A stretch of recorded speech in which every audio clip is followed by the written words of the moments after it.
২০২৬ সালের ৭ই এপ্রিল যুক্তরাষ্ট্রের প্রেসিডেন্ট ডোনাল্ড ট্রাম্প ইরানকে একটি সময়সীমা বেঁধে দেন। সেই সময়সীমা শেষ হওয়ার আর মাত্র কয়েক ঘণ্টা বাকি ছিল। ট্রাম্প তার সোশ্যাল মিডিয়া প্ল্যাটফর্মে লিখেছিলেন, যদি নির্ধারিত সময়ের মধ্যে ইরান হরমুজ প্রণালী খুলে না দেয় তাহলে পুরো ইরানি সভ্যতাকে ধ্বংস করে দেওয়া হবে, যা আর কখনো ফিরে আসবে না। বিশ্বের সবচেয়ে ক্ষমতাধর ব্যক্তি যখন একটি সম্পূর্ণ দেশ ও সভ্যতা ধ্বংসের হুমকি দেন, তখন সবাই হতবাক হয়ে যায়। বিশ্বের বিভিন্ন দেশের নেতারা বোঝার চেষ্টা করছিলেন ট্রাম্প ইরানের বিরুদ্ধে ঠিক কী পদক্ষেপ নিতে যাচ্ছেন। এটি কি একটি পারমাণবিক হামলার ইঙ্গিত ছিল? অনেকেই বিশ্বাস করতে শুরু করেছিলেন যে যুক্তরাষ্ট্র ইরানের ওপর পারমাণবিক বোমা ফেলতে পারে। যুদ্ধবিরতির কোনো সম্ভাবনাই যেন দেখা যাচ্ছিল না। কিন্তু এরপর ট্রাম্পের দেওয়া সময়সীমা শেষ হওয়ার মাত্র ৯০ মিনিট আগে হঠাৎ করেই ইরান ও যুক্তরাষ্ট্র ২ সপ্তাহের একটি যুদ্ধবিরতিতে সম্মত হয়। যদিও শান্তি আলোচনা ব্যর্থ হয় এবং ট্রাম্প ইরানের বন্দরগুলোতে নৌ অবরোধ শুরু করেন, ১৭ই এপ্রিল আবারও ঘটে এক নাটকীয় মোড়। হঠাৎ করেই ইরান ঘোষণা দেয় হরমুজ প্রণালী বাণিজ্যিক জাহাজ চলাচলের জন্য উন্মুক্ত। কিন্তু পরের দিনই তারা আবার অবস্থান পরিবর্তন করে জানায় হরমুজ প্রণালী বন্ধ। এমনকি সেখানে চলাচলকারী কার্গো জাহাজগুলোর উপর গুলিও চালানো হয়। চলুন বোঝার চেষ্টা করি এই অদ্ভুত এবং ধ্বংসাত্মক যুদ্ধের পেছনে আসলে কি ঘটছে। হেই সবাই, পৃথিবী খুব দ্রুত বদলে যাচ্ছে। আজ পারমাণবিক যুদ্ধের হুমকি, আগামীকাল যুদ্ধবিরতি, আর তারপরের দিন অবরোধ। পানি সম্পূর্ণভাবে দূষিত হয়ে যেত। পুরো উপসাগরীয় অঞ্চলের জন্য এটি এক ভয়াবহ বিপর্যয়ে পরিণত হতো। চেরনোবিল দুর্ঘটনার মতো মারাত্মক রোগ ছড়িয়ে পড়তে পারত, যার প্রভাব প্রজন্মের পর প্রজন্ম ধরে থেকে যেত, কোনো পুনরুদ্ধারের আশা ছাড়াই। ২০২৫ সালে কাতারের প্রধানমন্ত্রী সতর্ক করে দিয়েছিলেন, যদি এই পারমাণবিক বিদ্যুৎ কেন্দ্র ক্ষতিগ্রস্ত হয় তাহলে উপসাগরীয় দেশগুলো সব কিছু হারাবে। পানি থাকবে না, মাছ থাকবে না, জীবনও থাকবে না। যদি এটি বিস্ফোরিত হয় এবং তেজস্ক্রিয় পদার্থ পানিতে মিশে যায়, যেহেতু এটি উপকূলের একদম কাছেই, তাহলে পানির কি হবে? পানি পুরোপুরি দূষিত হয়ে যাবে। না থাকবে পানযোগ্য পানি, না থাকবে মাছ, কিছুই থাকবে না। এই পুরো পারমাণবিক নাটকের আসল টার্নিং পয়েন্ট দেখা যায় ৩রা এপ্রিল, এবং এটি ট্রাম্পের সব দাবিকে ভুল প্রমাণ করে দেয়। ট্রাম্প বারবার দাবি করছিলেন ইরানের আকাশে যুক্তরাষ্ট্রের পূর্ণ নিয়ন্ত্রণ রয়েছে। আমরা জয়ী হয়েছি, তারা সামরিকভাবে পরাজিত। ইরান হেরে গেছে, যুদ্ধ প্রায় শেষ। কিন্তু ৩রা এপ্রিল ইরান ভূপাতিত করে একটি F-15E স্ট্রাইক ইগল যুদ্ধবিমান। ওই যুদ্ধবিমানে দুজন ছিলেন, একজন পাইলট এবং একজন ওয়েপন সিস্টেমস অফিসার। দুজনেই ইরানের মাটিতে ইজেক্ট করেন। পাইলটকে কয়েক ঘণ্টার মধ্যেই উদ্ধার করা হয়, কিন্তু অন্যজন নিখোঁজ হয়ে যান। এরপর শুরু হয় এক দৌড়। ইরান না যুক্তরাষ্ট্র, কে আগে তাকে খুঁজে পাবে? যদি ইরান আগে পৌঁছে যেত তাহলে তারা একজন মার্কিন কর্নেলকে আটক করতে পারত। এত বড় অপমান যুদ্ধের গতিপথই বদলে দিতে পারত। যে বিমানচালক ইজেক্ট করেছিলেন তিনি শত্রুপক্ষের এলাকায় একা ২৪ ঘণ্টারও বেশি সময় লুকিয়েছিলেন। ইজেকশনের সময় আহত হওয়া সত্ত্বেও তিনি প্রায় ৭,০০০ ফুট উচ্চতায় উঠে যান এবং পাহাড়ের গায়ের একটি ফাটলের মধ্যে আশ্রয় নেন। জরুরি পরিস্থিতিতে এটাই নিয়ম, এলাকার সবচেয়ে উঁচু স্থানে গিয়ে লুকানো। সেখান থেকে তিনি একটি রেডিও বার্তা পাঠান, মাত্র ৩টি শব্দে, গড ইজ গুড। প্রথমে মার্কিন কর্মকর্তারা ভাবেন এটি ইরানের পাঠানো ভুয়া বার্তা, যাতে যুক্তরাষ্ট্রের বাহিনী উদ্ধার করতে এসে ফাঁদে পড়ে। কিন্তু বিশ্লেষণের পর নিশ্চিত হওয়া যায় বার্তাটি সত্যি। এরপর শুরু হয় এক অভূতপূর্ব উদ্ধার অভিযান। প্রথমে সিআইএ একটি বিভ্রান্তিমূলক অভিযান চালায়। ইরানে মিথ্যা তথ্য ছড়িয়ে দেওয়া হয় যে যুদ্ধবিমানের ২ ক্রু সদস্যকেই ইতোমধ্যে উদ্ধার করা হয়েছে।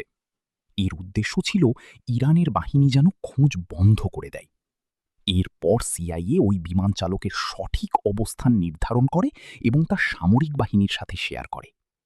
পরবর্তীতে শত শত ডেল্টা ফোর্স এবং নেভি সিল টিম 6 সদস্য ইরানে প্রবেশ করে। যুক্তরাষ্ট্রের বিমানগুলো ওই এলাকায় হামলা চালায় যাতে ইরানের বাহিনী আগে পৌঁছাতে না পারে, এবং শেষ পর্যন্ত সেই বিমান চালককে সফলভাবে উদ্ধার করা হয়। ৫ই এপ্রিল ট্রাম্প একটি পোস্টে লেখেন, we got him.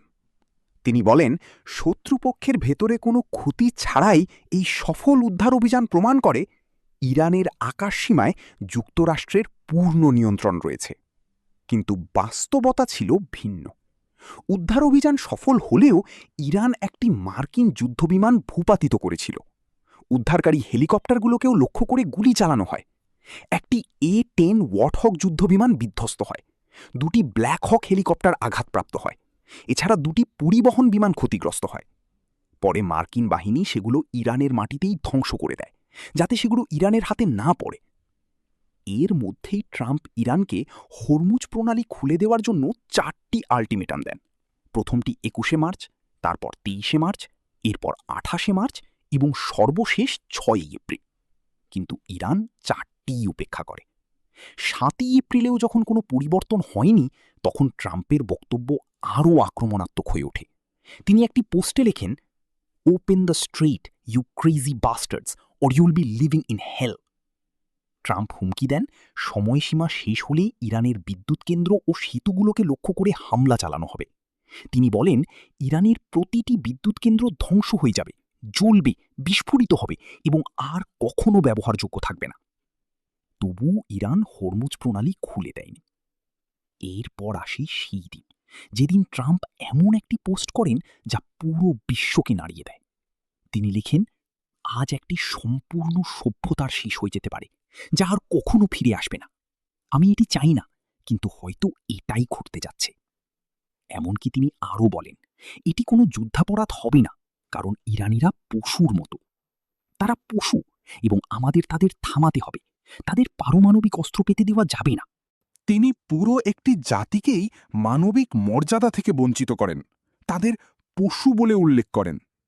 Amnesty international জানায়, এ ধরনের বক্তব্যকে গণহত্যার হুমকি হিসেবেও দেখা যেতে পারে। আইন বিশেষজ্ঞরা বলেন, ইচ্ছাকৃতভাবে বেসামরিক অবকাঠামোতে হামলা চালানো আন্তর্জাতিক আইনে যুদ্ধাপরাধ। অ্যান্টোনিও গুটেরেস সতর্ক করে দেন, বেসামরিক স্থাপনায় হামলা আন্তর্জাতিক আইনে নিষিদ্ধ। ট্রাম্পের নির্ধারিত সময়সীমা শেষ হওয়ার কয়েক ঘণ্টা আগে মধ্যপ্রাচ্যের বিভিন্ন দেশে অবস্থিত একাধিক দেশের দূতাবাস নিজেদের নাগরিকদের নিরাপদ স্থানে চলে যাওয়ার নির্দেশ দেয়। বিশ্ব যেন এক অভূতপূর্ব যুদ্ধের দ্বার প্রান্তে পৌঁছে গিয়েছিল। সময়সীমা শেষ হওয়ার আগেই যুক্তরাষ্ট্র ইরানের খার্গ আইল্যান্ডে হামলা চালায়, যেখান থেকে ইরান তার প্রায় 90% তেল রপ্তানি করে। কিন্তু এরপর ঘটে এক অপ্রত্যাশিত ঘটনা। সময়সীমা শেষ হতে মাত্র 90 মিনিট বাকি, হঠাৎ করেই ইরান ও যুক্তরাষ্ট্র 2 সপ্তাহের যুদ্ধবিরতির ঘোষণা দেয়।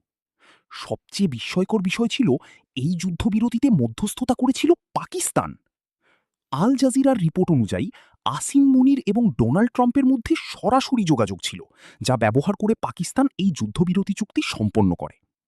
চুক্তি অনুযায়ী ইরান হরমুজ প্রণালী খুলে দেবে, আর এর বিনিময়ে যুক্তরাষ্ট্র 2 সপ্তাহ কোনো হামলা চালাবে না।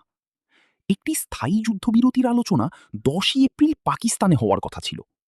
কিন্তু কয়েক ঘন্টার মধ্যেই পরিস্থিতি বিব্রতকর হয়ে ওঠে। 8ই এপ্রিল ইসরায়েল লেবাননে 100টিরও বেশি হামলা চালায়। এতে 300-এর বেশি মানুষ নিহত হয়, যা ছিল লেবাননে ইসরায়েলের সবচেয়ে প্রাণঘাতী হামলাগুলোর একটি। বেঞ্জামিন নেতানিয়াহু বলেন, লেবানন এই যুদ্ধবিরতির অন্তর্ভুক্ত ছিল না, তাই তারা হামলা চালিয়ে যেতে পারে।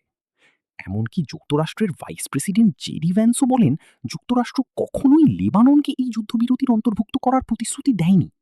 কিন্তু শেহবাজ শরীফের দেওয়া সরকারি বিবৃতিতে স্পষ্টভাবে বলা হয়েছিল, এই যুদ্ধবিরতির সময় লেবানন সহ অন্যান্য দেশও নিরাপদ থাকবে। এই কারণেই ইরানের পররাষ্ট্রমন্ত্রী আব্বাস আরাকচি শরীফের বক্তব্য উদ্ধৃত করে বলেন, যুক্তরাষ্ট্রকে সিদ্ধান্ত নিতে হবে, তারা কি যুদ্ধবিরতিতে অঙ্গীকারবদ্ধ থাকবে নাকি ইসরায়েলের মাধ্যমে যুদ্ধ চালিয়ে যাবে। দুটো একসাথে করা সম্ভব নয়। এই বিভ্রান্তি চলতেই থাকে। 11ই এপ্রিল ইসলামাবাদে যুক্তরাষ্ট্র ও ইরানের শান্তি আলোচনা শুরু হয়। এই আলোচনা চলে টানা 21 ঘণ্টা। ইরান একটি 10 দফা শান্তি প্রস্তাব দেয়। তাদের প্রধান দাবিগুলো ছিল, সব ধরনের নিষেধাজ্ঞা তুলে নেওয়া, হরমুজ প্রণালীর ওপর তাদের নিয়ন্ত্রণ স্বীকৃতি, মধ্যপ্রাচ্য থেকে মার্কিন সেনা প্রত্যাহার এবং সবচেয়ে গুরুত্বপূর্ণ, ইরানের ইউরেনিয়াম সমৃদ্ধকরণের অধিকার স্বীকার করা। ডোনাল্ড ট্রাম্পের মতে বেশিরভাগ বিষয়ে সমঝোতা হলেও সবচেয়ে গুরুত্বপূর্ণ বিষয় পারমাণবিক কার্যক্রমে দুই পক্ষ একমত হতে পারেনি। 12 এপ্রিল সকালে জেডি ভ্যান্স নেতৃত্বাধীন মার্কিন প্রতিনিধি দল ঘোষণা দেয় কোনো চুক্তি হয়নি। দ্য নিউ ইয়র্ক টাইমসের তথ্য অনুযায়ী যুক্তরাষ্ট্র চেয়েছিল ইরান 20 বছরের জন্য সব পারমাণবিক কার্যক্রম বন্ধ রাখুক, কিন্তু ইরান রাজি ছিল মাত্র 5 বছরের জন্য। শান্তি আলোচনা ব্যর্থ হওয়ার পরপরই ট্রাম্প ঘোষণা দেন মার্কিন নৌবাহিনী ইরানের বন্দরগুলো সম্পূর্ণ অবরোধ করবে। এর ফলে হরমুজ প্রণালীতে তৈরি হয় দ্বৈত অবরোধ। ইরানের পক্ষ থেকে অবরোধ থাকা অবস্থায় চীনের মতো মিত্র দেশগুলোর কাছে তেল সরবরাহ বন্ধ হয়নি, কিন্তু যুক্তরাষ্ট্র এই অবরোধের মাধ্যমে চীনের জাহাজ চলাচলও থামাতে চেয়েছিল। চায়না যুক্তরাষ্ট্রকে সতর্ক করে দেয় ইরানের সঙ্গে তাদের সম্পর্কের মধ্যে হস্তক্ষেপ না করতে। ইরানের বন্দর অবরোধ শুরু হওয়ার পর যুক্তরাষ্ট্র প্রায় 13টি জাহাজ থামিয়ে দেয় বা পথ পরিবর্তন করতে বাধ্য করে। 17 এপ্রিল হঠাৎ করেই ইরান ঘোষণা দেয় হরমুজ প্রণালী পুরোপুরি খুলে দেওয়া হয়েছে। যতদিন যুদ্ধবিরতি থাকবে ততদিন ইরানের পক্ষ থেকে কোনো অবরোধ থাকবে না। এরপরই তেলের দাম প্রায় 10% কমে যায়। কিন্তু পরের দিনই ইরান আবার অবস্থান পরিবর্তন করে জানায় হরমুজ প্রণালী আবারও বন্ধ। ডোনাল্ড ট্রাম্প দাবি করেন যতক্ষণ পর্যন্ত কোনো চুক্তি না হয় ততক্ষণ যুক্তরাষ্ট্রের অবরোধও উঠানো হবে না। বন্ধুরা, এই যুদ্ধ ভারতের জন্যও বড় ধরনের ক্ষতির কারণ হয়েছে। যেখানে পাকিস্তান বিশ্বের বড় একটি শান্তি চুক্তির মধ্যস্থতা করছিল, যা সাধারণত ভারতের মতো দেশের করার কথা, সেখানে ভারতের পররাষ্ট্রমন্ত্রী সুব্রামানিয়াম জয়শঙ্কর পাকিস্তানকে মধ্যস্থতাকারী হিসাবে আখ্যা দেন। তিনি বলেন ভারত ইচ্ছাকৃতভাবেই এই মধ্যস্থতা থেকে দূরে থেকেছে, কারণ পাকিস্তানের মতো ভারত মধ্যস্থতাকারী হতে চায় না। কিন্তু মধ্যস্থতা তো দূরের কথা, ভারত নিজেদের স্বার্থও ঠিকভাবে রক্ষা করতে পারেনি। 18 এপ্রিল ভারতের পতাকাবাহী দুটি বাণিজ্যিক জাহাজ, যার মধ্যে একটি ছিল সুপার ট্যাঙ্কার, হরমুজ প্রণালী পার হওয়ার সময় আটকে দেওয়া হয়। এই সুপার ট্যাঙ্কারে ছিল প্রায় 20 লাখ ব্যারেল ইরাকি তেল। হঠাৎ করেই ইসলামিক রেভলিউশনারি গার্ড কর্পের গানবোটগুলো গুলি চালাতে শুরু করে। দুইটি জাহাজকেই বাধ্য হয়ে ফিরে যেতে হয়। শনিবার মোট 8টি ভারতীয় পতাকাবাহী জাহাজ হরমুজ প্রণালীর দিকে এগোলেও উত্তেজনাপূর্ণ পরিস্থিতির কারণে সেগুলোকেও ফিরে আসতে হয়। এরপর ভারত সরকার ইরানের রাষ্ট্রদূতকে তলব করে উদ্বেগ প্রকাশ করে। কিন্তু প্রশ্ন হল, ভারত এমন পরিস্থিতিতে পড়ল কিভাবে? কয়েক মাস আগেও ইরান ছিল ভারতের ঘনিষ্ঠ বন্ধু, তারা একসাথে চাবাহার পোর্ট নির্মাণ করছিল, কিন্তু আজ সেই ইরানি ভারতীয় জাহাজে গুলি চালাচ্ছে। এছাড়াও ভারত সরকার বারবার যুক্তরাষ্ট্রকে জিজ্ঞাসা করছে রাশিয়া থেকে তেল কেনা যাবে কিনা। বারবার যুক্তরাষ্ট্রের কাছ থেকে ছাড়পত্র নিতে হচ্ছে। অনেক চাপের পর যুক্তরাষ্ট্র ভারতকে রাশিয়ান তেল কেনার অনুমতি দেয়, তাও শুধুমাত্র 16 মে পর্যন্ত। প্রশ্ন হল, ভারতকে কেন যুক্তরাষ্ট্রের অনুমতি নিতে হবে? পাকিস্তানকে সমালোচনা করে হয়তো সোশ্যাল মিডিয়ায় ভাইরাল হওয়া যায়, কিন্তু আসল প্রশ্ন হল ভারতের জ্বালানি নিরাপত্তা কি নিশ্চিত করা যাচ্ছে, যেখানে ভারত নিজেই সিদ্ধান্ত নিতে পারবে কোন দেশ থেকে তেল কিনবে, যাতে অন্য দেশের কাছে বারবার অনুমতি চাইতে না হয়? বন্ধুরা, এর মধ্যেই একটি ভালো খবরও এসেছে। ইসরায়েল এবং লেবাননের মধ্যে 10 দিনের যুদ্ধবিরতি ঘোষণা করা হয়েছে।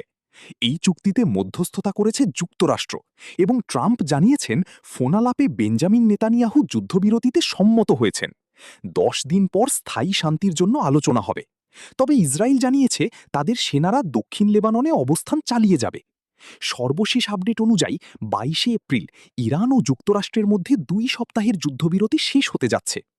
এখন প্রশ্ন, এর আগে কি কোনো চুক্তি হবে? যদি না হয় তাহলে আবারও যুদ্ধ তীব্র আকার নিতে পারে। আর দ্বিতীয় বড় প্রশ্ন, যদি যুক্তরাষ্ট্র ও ইরানের মধ্যে চুক্তি হয়েও যায় তাহলে কি ইসরায়েল তা মেনে নেবে?